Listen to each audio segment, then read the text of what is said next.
Ladies and gentlemen, ಈ ಅಧಿಕಾರಿಗಳು ರಾಜಕಾರಣಿಗಳ ಮಾತನ್ನ ಕೇಳಿ ಈಗ ತಮ್ಮ ಗೌರವಕ್ಕೆ ಕುಂದುಂಟು ಮಾಡ್ಕೊಳ್ತಾ ಇದ್ದಾರೆ. ಅಧಿಕಾರಿಗಳನ್ನ ತಮಗೆ ಬೇಕಾದಂಗೆ ಆಟ ಆಡಿಸಿ ರಾಜಕಾರಣಿಗಳು ತಮ್ಮ ಬೇಳೆಯನ್ನು ಬಯಸ್ಕೊಂಡು ಅಧಿಕಾರಿಗಳ ಮಾನ ಮರ್ಯಾದೆಯನ್ನು ಕಳೀತಾ ಇದ್ದಾರೆ. ನಿನ್ನೆ ಕರ್ನಾಟಕ ವಿಧಾನಸಭೆಯಲ್ಲಿ ನಡೆದಂತಹ ಒಂದು ಸಭಾತ್ಯಾಗ, ಸ್ಪೀಕರ್ ಸಭಾತ್ಯಾಗದ ಹಿಂದೆ ಅಧಿಕಾರಿಗಳ ವೈಫಲ್ಯ ಕಂಡುಬಂದರೂ ಕೂಡ ಅದ್ರ ಹಿಂದೆ ಇರುವಂತಹ ಪ್ರಮುಖ ವ್ಯಕ್ತಿಗಳು ಅಂದರೆ ಮಂತ್ರಿಗಳು, ಈ ಮಂತ್ರಿಗಳ ಮಾತನ್ನ ಕೇಳಿ ಅಧಿಕಾರಿಗಳು ಗೌರವವನ್ನು ಕಳೆದುಕೊಳ್ತಿದ್ದಾರೆ. ಕಂಪ್ಲೀಟ್ ಡೀಟೇಲ್ಸ್ ಅನ್ನ ಬಿಗ್ ಸ್ಟೋರಿನಲ್ಲಿ ನಾನು ಹೇಳ್ತೀನಿ. ನೆಲ ಜಲ ಭಾಷೆಗಾಗಿ ಪ್ರಾಮಾಣಿಕ ಪತ್ರಿಕೋದ್ಯಮ, ನಾನು ಹೇಮಂತ್.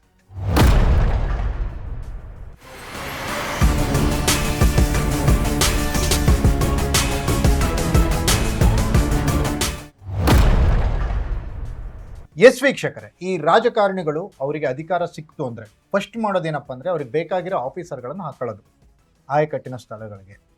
ಆ ಆಫೀಸರ್ಗಳು ಆ ಮಂತ್ರಿಗಳು ಹೇಳ್ದಂಗೆ ಕುಣಿಯೋದು, ಇಲ್ಲಾಂದ್ರೆ ಆ ಅಧಿಕಾರಿಗಳನ್ನು ಅಲ್ಲಿಂದ ಎತ್ತಂಗಡಿ ಮಾಡೋದು.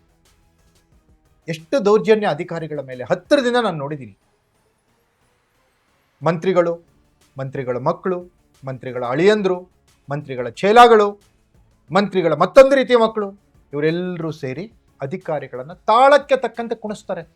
ಒಂದೇ ಒಂದು ವಿಚಾರಕ್ಕೆ ಸಂಬಂಧಿಸಿದಂತೆ ಮಂತ್ರಿಯ ಅಳಿಯ ಒಂದು ಹೇಳ್ತಾರೆ, ಮಂತ್ರಿಯ ಮಗ ಒಂದು ಹೇಳ್ತಾರೆ. ನನ್ನ ಹತ್ರ ಎಕ್ಸಾಂಪಲ್ ಇದೆ, ಯಾರು ಅಂತ ಕೇಳಿದ್ರೆ ಬೇಕಾದ್ರೆ ಹೇಳ್ತೀನಿ. ಅವರು ಮಾಡಿ ಅಂತಾರೆ, ಇವ್ರಿಗೆ ಮಾಡಿ ಅಂತಾರೆ, ಇವ್ರಿಗೆ ಹೆಲ್ಪ್ ಮಾಡಿ, ಇವ್ರಿಗೆ ಮಾಡಿಕೊಡಿ ಆ ಕೆಲಸನ ಅಂತಾರೆ. ಮಗ ಅಳಿಯ ಬೇಡ, ಇವ್ರಿಗೆ ಮಾಡಿ, ಇವ್ರಿಗೆ ಮಾಡ್ಕೊಡಿ. ಏನ್ ಮಾಡಿ ಸಾಯ್ಬೇಕು ಅಧಿಕಾರಿಗಳು? ನೇರವಾಗಿ ಮಂತ್ರಿಗಳನ್ನ ಮೀಟ್ ಆಗಕ್ಕಾಗಲ್ಲ. ಅವರು ಒಂದು ರೀತಿ ಗೆದ್ದು ಮಂತ್ರಿಗಳಾಗ್ಬಿಟ್ರು ಅಂದ್ರೆ ಮಹಾರಾಜರಿಗಿಂತ ಅವರು ಒಂದು ರೀತಿ ದಿಮಾಕೆ ಬದಲಾಗ್ಬಿಡುತ್ತೆ ಮಂತ್ರಿಗಳದ್ದು. ಸುಲಭವಾಗಿ ಯಾರು ಹೋಗಿ ನೋಡೋಕ್ಕಾಗಲ್ಲ. ಯಾರೋ ಒಬ್ರಿಬ್ರು ಅವ್ರಿಗೆ ಬೇಕಾಗಿರೋ ಅಧಿಕಾರಿಗಳನ್ನ ಬಿಟ್ರೆ ಬೇರೆ ಅಧಿಕಾರಿಗಳು ಹೋಗಿ ನೋಡೋಕ್ಕಾಗಲ್ಲ. ಅವ್ರನ್ನ ಆಟ ಆಡ್ಸೋದು ಯಾರಪ್ಪ ಅಂದ್ರೆ ಅವರ ಎರಡನೇ ರೌಂಡಲ್ಲಿ ಇರ್ತಾರಲ್ಲ, ಚೇಲಾಗಳು ಇರ್ತಾರೆ ತುಂಬಾ ಜನ.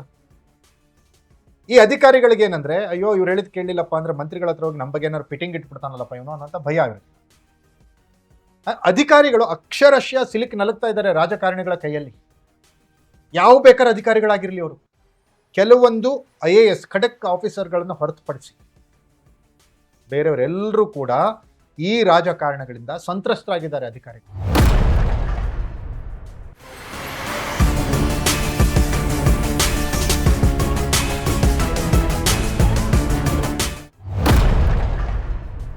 ರಾಜಕಾರಣಿಗಳದ್ದು ಬೇರೆ ಲೆಕ್ಕ, ಅಧಿಕಾರಿಗಳದ್ದು ಬೇರೆ ಲೆಕ್ಕ.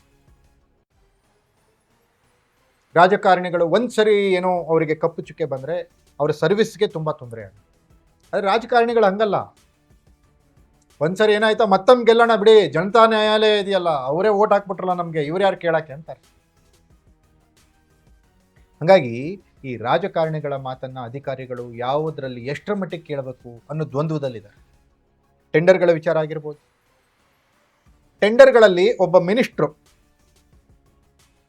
ಅಥವಾ ಆ ಮಿನಿಸ್ಟರ್ ನೇಮಿಸಿಕೊಂಡಂತಹ ಜನ, ಅವ್ರನ್ನೇನು ಬೇಕಾದ್ರೆ ಕರೀರಿ, ನೀವು ಬಂಟ್ರು ಅಂತ ಕರೀರಿ, ಬೆಂಬಲಿಗರು ಅಂತ ಕರೀರಿ, ರೈಟ್ ಹ್ಯಾಂಡ್ ಅಂತ ಕರೀರಿ, ಲೆಫ್ಟ್ ಹ್ಯಾಂಡ್ ಅಂತ ಕರೀರಿ, ಬ್ರೋಕರ್ ಅಂತ ಕರೀರಿ,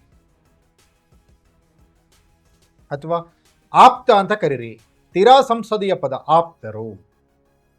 ಈ ಆಪ್ತರು ಟೆಂಡರ್ ಯಾರಿಗಾದ್ರೂ ಒಬ್ರಿಗೆ ಕೊಡಿಸ್ಬೇಕಂತ ಪ್ಲಾನ್ ಮಾಡಿದ್ರೆ ಅವನ ಹತ್ರ ಡಾಕ್ಯುಮೆಂಟ್ಸ್ ಇರಲಿ, ಅವನಿಗೆ ಕಂಪ್ನಿ ಇರಲಿ, ಕಂಪ್ನಿ ಇಲ್ಲದೆ ಇರಲಿ, ಏನಾದರೂ ಇರಲಿ, ಅವನಿಗೆ ಟೆಂಡರ್. ಆ ಥರ ಅಧಿಕಾರಿಗಳ ಕೆಲಸ ಮಾಡಿ ಕೊಡಬೇಕು. ಮಂತ್ರಿಗಳು ಹೇಳಿದ್ದಾರೆ ಅಂತ ಕೇಳೋರು ಈ ಅಧಿಕಾರಿಗಳು ಆ ಕೆಲಸ ಮಾಡಿದರೆ ಇವರು ಮನೆಗೆ ಹೋಗ್ತಾರೆ, ಇಲ್ಲ ಜೈಲಿಗೆ ಹೋಗ್ತಾರೆ. ಈ ಥರದ ಕೆಲಸಗಳನ್ನು ಮಂತ್ರಿಗಳು ಅವ್ರ ಕಡೆಯವರು ಅಧಿಕಾರಿಗಳ ಹತ್ರ ಮಾಡಿಸ್ತಾರೆ. ಇಲ್ಲಿ ಮೂಕ ಪ್ರೇಕ್ಷಕರು ಅಧಿಕಾರಿಗಳು. ಏನಾದರೂ ಆಯ್ತಾ ಇಮ್ಮಿಡಿಯೇಟ್ ಎತ್ತಂಗಡಿ, ನಾನ್ ಎಕ್ಸಿಕ್ಯೂಟಿವ್ ಪೋಸ್ಟ್ ಅಥವಾ ಯಾವುದು ಏನು ಕೆಲಸಕ್ಕೆ ಬರದೇ ಇರುವಂಥ ಪೋಸ್ಟ್ ಅಂತಲ್ಲಿ. ಈ ಅಧಿಕಾರಿಗಳಿಗೂ ಪ್ರತಿಷ್ಠೆ. ಇಷ್ಟು ವರ್ಷ ಹಂಗೆ ಹಿಂಗೆ ಓಡಾಡ್ಕೊಂಡಿದ್ದವರು ಈಗ ಅಲ್ಲೆಲ್ಲೋ ಹೋಗ್ಬೇಕಲ್ಲ, ಇದಾಗಬೇಕಲ್ಲ. ಒಂಥರ ಇವ್ರ ಜೀವನ ಹೆಂಗಾಗ್ಬಿಟ್ಟಿದೆ ಅಂದರೆ ಸರಿಯಾಗಿ ನಿದ್ದೆ ಮಾಡದೇ ಇರೋ ಅಧಿಕಾರಿಗಳನ್ನು ನಾನು ನೋಡ್ತೀನಿ. ರಾತ್ರಿ BP ಶುಗರ್ ರೈಸ್ ಆಗಿ ಮೆಡಿಸಿನ್ ತಗೊಳ್ಳೋ ಅಧಿಕಾರಿಗಳನ್ನು ನೋಡಿದ್ದೀನಿ. ಈ ಪ್ರೆಜರ್ಗಳು ಅವ್ರಿಗೆ ಆಗುವಂಥ, ಅವ್ರಿಗೆ ಏನಾದ್ರು ಲಾಭ ಆಗುವಂಥ ಕೆಲಸ ಇದ್ರೆ ರಾಜಕಾರಣಿಗಳಿಗೆ ರಾತ್ರಿ 10 ಗಂಟೆವರೆಗೂ ಇವ್ರನ್ನ ಕೆಲಸ ಮಾಡಿಸ್ತಾರೆ, ಬಿಡೋದೇ ಇಲ್ಲ ಮನೆಗೆ. ಯಾವುದಾದ್ರೂ ರಾಜ್ಯದ ಹಿತಾಸಕ್ತಿ ಕೆಲಸವನ್ನು ತೆಗೆದುಕೊಂಡು ಹೋಗಿ 28 ನೆಪಗಳನ್ನು ಹೇಳ್ತಾರೆ ರಾಜಕಾರಣಿ. ಯಾರೋ ದುಡ್ಡು ಬರೋ ಕೆಲಸಗಳನ್ನು ತಗೊಂಡೋಗಿ ಮಿನಿಸ್ಟರ್ ಹತ್ರ ಅಯ್ಯೋ ಏನು ಒಳಗೆ ಕರೆಸಿ ಕೂಡ್ರಿಸಿ ಟೀ ಕಾಫಿ ಕುಡಿಸಿ ರೈಟ್ ಪಟಾಪಟ್ ಕೆಲಸ. ಇದು ಯಾವುದೇ ಪಕ್ಷ ಅಂತಲ್ಲ, ಈಗಿನ ಸದ್ಯದ ರಾಜಕಾರಣಿಗಳ ಮನಸ್ಥಿತಿ. ಇವ್ರು ಹೇಳ್ದಂಗೆ ಕೇಳಿ ಕೇಳಿ ಕೇಳಿ ಅಧಿಕಾರಿಗಳು ಕಂಗೆಟ್ಟು ಹೋಗಿದ್ದಾರೆ, ದಿಕ್ಕು ಕಾಣದಂತಾಗಿದ್ದಾರೆ, ಕಣ್ಕಂಡವರಿಂದ ಬಯಸ್ಕೊತಿದ್ದಾರೆ. RTIನವ್ರು ಬಂದರೆ ಬೈತಾರೆ, ಯಾವುದೋ ಸಂಘಟನೆಗಳಿಗೆ ಬಂದು ಬೈತಾರೆ, ಯಾರೋ ನಾಯಕರು ಬೈತಾರೆ, ನಾವು ಮಾಧ್ಯಮಗಳಲ್ಲಿ ಕೂತ್ಕೊಂಡು ಬೈತೀವಿ. ಈ ಥರ ಅಧಿಕಾರಿಗಳ ಸ್ಥಿತಿ ಏನಾಗ್ಬಿಟ್ಟಿದೆ, ರಾಜಕಾರಣಿಗಳ ಕೈಯಲ್ಲಿ ಸಿಲುಕಿ ಗೌರವಕ್ಕೆ, ಅವರ ಒಂದು ಅಸ್ಮಿತೆಗೆ ಧಕ್ಕೆ ತಂದುಕೊಳ್ಳೋ ಥರ ಆಗಿದೆ.